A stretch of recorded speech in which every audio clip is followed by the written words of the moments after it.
John इलिया साहब की एक खूबसूरत गज़ल।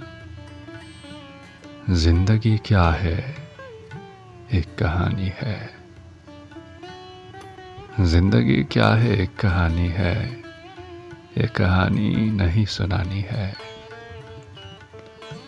मेरे शौक़े वसल को ये गिला। है मेरे शौक़े वसल को ये गिला।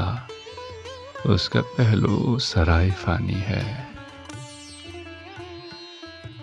अपनी तामीरी जानो दिल के लिए, अपनी तामीरी जानो दिल के लिए, अपनी बुनियाद हमको डानी है।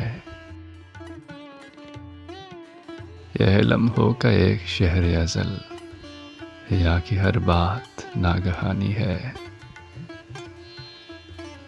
चलिए जानी शाम आज तुम्हें, चलिए जानी शाम आज तुम्हें, शम्मा एक कब्र पर जलानी है। रंग की अपनी बात है वरना, रंग की अपनी बात है वरना, आखिर खून भी तो पानी है। एक अबस का वजूद है जिससे जिंदगी को मुराद पानी है। शाम है और सहन में दिल के, शाम है और सहन में दिल के, एक अजब हुज़्न आसमानी है। जिंदगी क्या है, एक कहानी है। ये कहानी नहीं सुनानी है।